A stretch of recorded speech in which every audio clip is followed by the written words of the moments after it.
नमस्कार दोस्तों, स्वागत है आपका 5 क्वेश्चन सीरीज़ में। और इसमें पढ़ाया जा रहा है परसेंटेज। अब तक 34 वीडियोस बन चुकी हैं, 35th वीडियो है ये। चलिए स्टार्ट करते हैं। आज कौन से क्वेश्चन हम समझेंगे।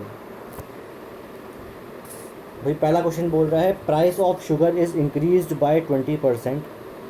Due to this family purchase 12 kg less sugar for ₹300। Find original consumption, original price, current consumption, current price. तो दोस्तों उसमें बोल रहा है कि जो 20% प्राइस बढ़ जाता है शुगर का, मतलब 20/100 कर देते हैं डायरेक्ट, मतलब हो गया 1/5। ठीक है। तो अगर प्राइस पहले अगर क्या था 5 था, ठीक है ना, बढ़ जाता है ना। पहले अगर प्राइस 5 था तो अब क्या हो जाएगा, 6 हो जाएगा। ठीक है। तो हम लिख देते हैं इसको, ओरिजिनल प्राइस जो था वो अगर 5x था तो करंट प्राइस जो है अब वो बढ़ के 6x हो गया। ठीक। अब वो बोल रहा है कि जे due to this family purchase 12 kg less sugar for ₹300। तो भाई पहले अगर वो 300 रुपये में, जब प्राइस 5x था, कुछ परचेस कर रहे होंगे। अब 300 रुपये में ही 6x प्राइसेस परचेस करेंगे उस पर। तो भाई ऑब्वियस सी बात है कि जो कि पहले प्राइस कम था तो सामान ज़्यादा आएगा, अब प्राइस ज़्यादा है तो सामान कम आएगा। तो ये इक्वल टू कितना हो गया, 12 के हो गया। ये इक्वल टू 12 के हो गया। तो ये सिंपल क्वेश्चन है। 5 6 × 30 और 6 5 × 30। 60 में से 50 गए 10 by x is equal to 12। तो भाई x is equal to 10/12, 10/12। X आ गया 10/12। ये एक्स क्या था, ठीक है ना। अब यहाँ से हम निकाल लेते हैं भाई प्राइस कितना है, कंजम्पशन कितना है, सब चीज़ें निकाल लेते हैं। तो अगर हम निकालेंगे यहाँ से, भाई ओरिजिनल प्राइस जो था वो था 5x,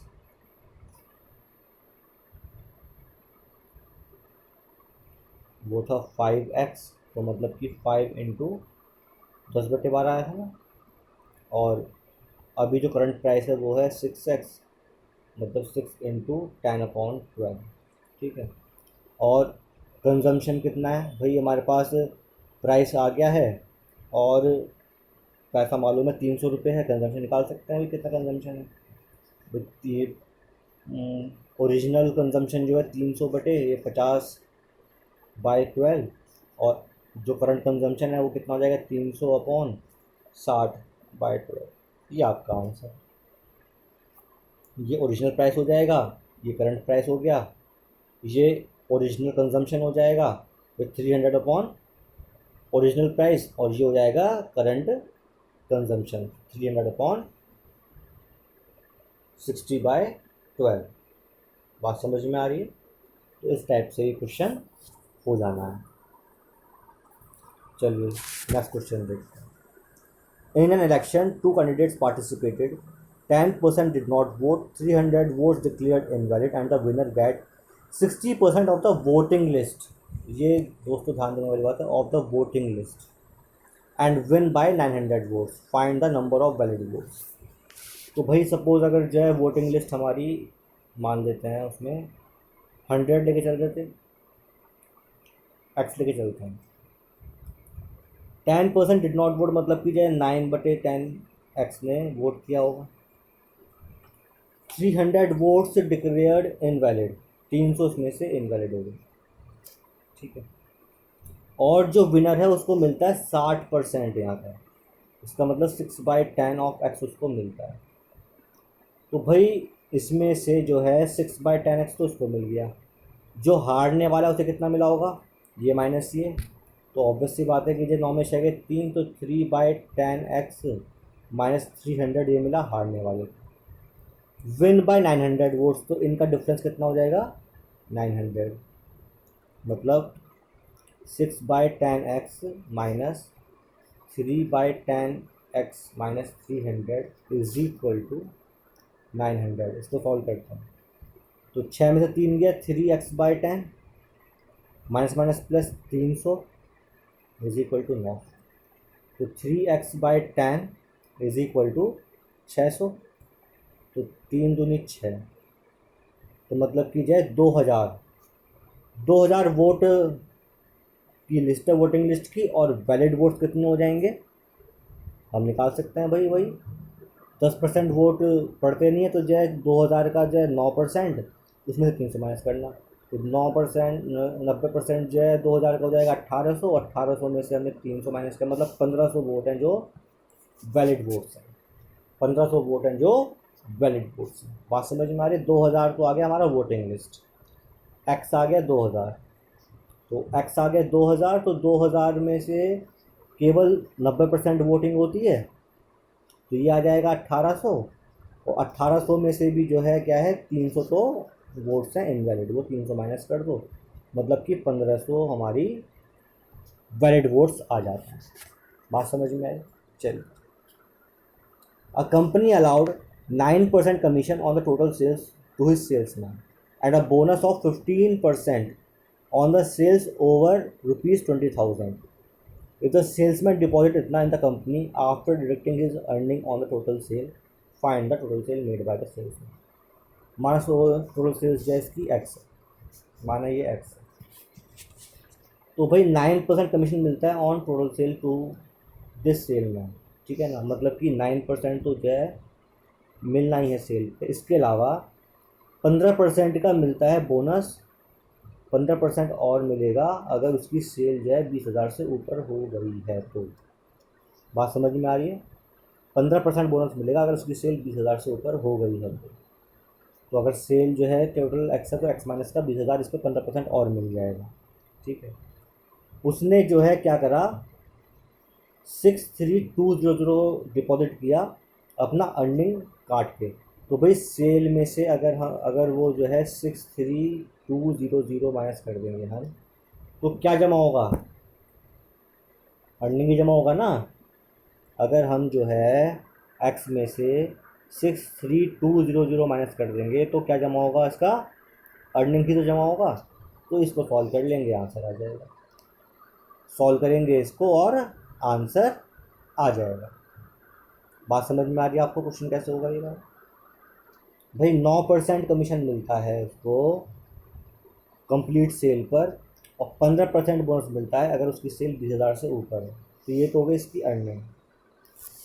ये अर्निंग कैसे आएगी, जो सेल है वो माइनस जो उसने कंपनी में दिया है अर्निंग काटने के बाद, ठीक है ना।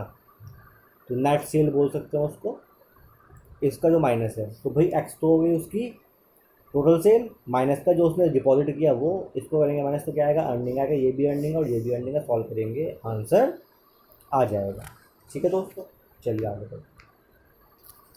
A company gives 5% commission to his salesman up to sale of 10,000 and a commission of 4% on the sale above 10,000 if the salesman deposited itna rupees in the company after deducting his commission, then find the total sale। वही भैया cell को हम x मान लेते हैं, जो cell हो रही है। बोल रहा है कि जो 5% commission to his salesman up to sale of 10,000, तो 10,000 की सेल पर वो देता है केवल 5% कमीशन, प्लस 10,000 से ऊपर की सेल मतलब कि एक्स माइनस 10,000, इतनी सेल पर उसने दिया 4% कमीशन, ठीक है ना। और उस बंदे ने 31,000 रुपये जमा करे अपना कमीशन काट के। तो अगर सेल एक्स है तो एक्स में से माइनस करा हमने जो उसने जमा किए हैं, तो क्या बचेगा, जो अर्निंग है वो बच जाएगी ना, जो कमीशन है वो बच जाएगा। तो ये इक्वल हो जाएगी इक्वेशन, इससे एक्स आ जाएगा, x is a total sale. आपका आंसर निकल के आ जाएगा, ठीक है दोस्तों। तो कुछ क्वेश्चन ऐसे हैं जो अगर हम डायरेक्ट सॉल्व करेंगे तो वो ज़्यादा अच्छा रहेगा, अगर बिना ट्रिक का यूज़ करे हुए अगर हम डायरेक्टली जाएंगे उस पर। क्योंकि भाई दोस्तों ट्रिक भी कब तक याद रखोगे, कितने ट्रिक याद रखोगे। जो चीज़ ईजिली सॉल्व हो सकती है बिना किसी ट्रिक के, उसे वैसे ही याद करने में फ़ायदा है ना। भाई मैं तो ये समझता हूँ कि जो है कि इसमें अगर हम ट्रिक से जाएंगे तो जो है शायद या तो हम ट्रिक भूल जाएंगे या क्वेश्चन गलत कर देंगे। सीधे सीधे भी जो है ये एक इक्वेशन है, मैक्सिमम से मैक्सिमम 30 सेकेंड्स लगनी है अगर आपकी कैलकुलेशन स्पीड फास्ट है। तो मतलब मेन फोकस रखना है कि we have to improve our calculation speed. और मैं इस पर भी एक वीडियो लेके आऊँगा कि अपनी स्पीड हम कैसे इंक्रीज़ करें, कैलकुलेशन स्पीड कैसे इंक्रीज़ कर सकते हैं। अगर आपकी कैलकुलेशन स्पीड अच्छी है तो आप दूसरे बच्चों से कम से कम 15 मिनट सेव कर लेते हो 2 घंटे के पेपर में। अगर 2 घंटे का पेपर है SSC CGL मेंस का और आपकी स्पीड और बच्चों से अच्छी है तो जो है कम से कम 15 मिनट आप सेव कर लेंगे, और 15 मिनट में कम से कम जो है 10 क्वेश्चन तो आप करेंगे ही करेंगे। तो ये फ़ायदा है स्पीड बढ़ाने का। तो स्पीड कैसे बढ़ती है उस पर एक वीडियो आएगी, आप जरूर देखना उस वीडियो को, जल्दी लेके आऊँगा। ठीक है, चलिए आगे बढ़ते हैं। ABCD purchase a flat of 56 lakh. Share of B plus C plus D is 460% of A. The share of A plus C plus D is 3662 by 3% of B, and C share is 40% of A, B and D. Find the share of D. तो भाई पहले जो percentage है ये इनको simplify कर लेते हैं, ठीक है ना। ये 460 का मतलब हो गया 460 बाय 100, तो 40/46/10। फिर ये भाई 3662/3, तो 6×3 = 18, 6×18 = 19 और 3×3 और 10 प्लस 2/3, 8×2 = 10 मतलब 1100/300। इसका मतलब आ गया 11/3, ये आ गया, तब जाके ये 3662/3% बनेगा, 11/3 आ गया। और 40/100 तो हम जानते हैं 4/10 होता है, तो 46/10 तो ये आ गया, 11/3 ये आ गया और 4/10 ये आ गया। अब आगे बढ़ते हैं। भाई वो कह रहा है कि B plus C plus D by A is equal to 46/10, ये बोला।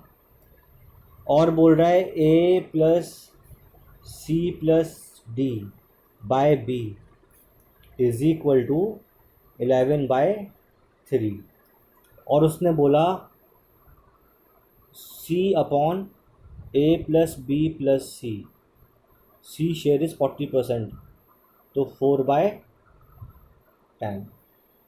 तो ज़रा देखेंगे A plus B plus C plus D कितना यहाँ से आ रहा है 56, यहाँ से ही वो आ गया 14 और यहाँ से भी आ गया 14। तो मैंने कहा था जब भी ये पहले वीडियो बनाई है मैंने टाइम एंड वर्क पे, मैंने बताया था जब भी ये सम हो के अगर सेम नहीं आ रहा तो इनको सेम बनाओ। भाई हम जानते हैं 14 की टेबल में 56 आता है, 14 4 × 56, तो भाई यहाँ तो 56 बन रहा है, यहाँ नहीं बन रहा, तो 4 से मल्टीप्लाई कर दो, 4 से यहाँ मल्टीप्लाई करा, 4 से यहाँ मल्टीप्लाई करा, तो 4 से यहाँ मल्टीप्लाई कर दिया, 4 से मैंने यहाँ मल्टीप्लाई कर दिया। मतलब कहने का ये, दोबारा लिख देता हूँ मैं आपके समझ के लिए, आपको दिया B plus C plus D upon A is 46/10। फिर दिया A plus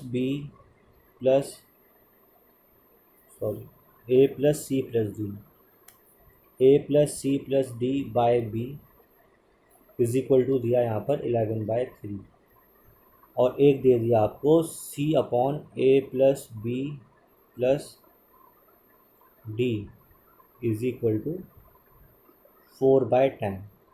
ठीक है, ये आपको दे रखा है। मैं कह रहा हूँ इनका सम कितना आ रहा है, इनका सम आ रहा है 56, ये आ रहा है 14, ये आ रहा है 14, तो 56 कैसे बनेगा, 14 4 ज़ा 56, तो यहाँ पे 4 से मल्टीप्लाई करो, यहाँ पे 4 से मल्टीप्लाई करो, कितना आ गया 44 और 12 आ गया, बन गया 56। सिमिलरली यहाँ भी 4 से मल्टीप्लाई करो और यहाँ भी 4 से मल्टीप्लाई करो, मतलब 40 नीचे आ गया और 16 ऊपर आ गया। तो दोस्तों ये क्यों करा मैंने, क्योंकि यहाँ से A आ गया 10, B आ गया 12 और C आ गया 16, D निकल जाएगा आराम से, बहुत आराम से निकल जाएगा। भाई कितना हो गया 10 और 12 22, 22 और 16 कितना हो गया 38, 46 था, 38 माइनस करा कितना आ जाएगा 8 आ जाएगा, मतलब कि D का शेयर 8 है। तो 8 है कितने में से 56 में से, और इनटू 56 लाख दे रखा था हमें, तो मतलब कि जो है 8 लाख शेयर है डी का। कितना शेयर है 8 लाख शेयर है डी का। बात समझ में आ रही है, तो इस टाइप से क्वेश्चन होगा। चलिए तो दोस्तों यहाँ पर ये वीडियो समाप्त होती है। कोई दिक्कत अगर आपको आई है प्लीज़ मुझे कमेंट में लिख के बताइए कि वीडियो कैसी लगी आपको। ठीक है ना। अच्छी लगी तो बताइए, बेकार लगी तो बताइए, जिससे कि मुझे मोटिवेशन मिले और मैं इम्प्रूवमेंट लेके आऊँ। अगर मेरे अंदर कोई कमी कमी तो ज़रूर होगी मेरे अंदर है। No one is perfect in this world, every one has some defect but need to be identify. तो मैं चाहता हूँ, मैं करता भी रहता हूँ अपने अंदर जो भी मेरे अंदर कमी है उसको आइडेंटिफाई, लेकिन अगर आप मुझे बताएंगे तो मुझे अच्छा लगेगा कि what is the defect in me, ठीक है ना, in respect of my study only, और in respect of my teaching, मेरे पढ़ाने में क्या कमी है वो मुझे बताइए, जिससे कि जो मैं उसको इम्प्रूव कर सकूँ और आपके लिए अच्छी वीडियोस लेके आ सकूँ। जो मेरा पर्पस है दैट शुड बी सॉल्व। मेरा पर्पस है कि देखिए you will get best better material और फ्री ऑफ कॉस्ट, जिससे कि आपको फ़ायदा मिले, ठीक है ना। तो उसके लिए आपको वीडियो देखनी पड़ेगी, अच्छी लगती है लाइक करना पड़ेगा, कमेंट करना पड़ेगा और चैनल को सब्सक्राइब करना पड़ेगा। तो please subscribe my channel. Thank you, have a nice day.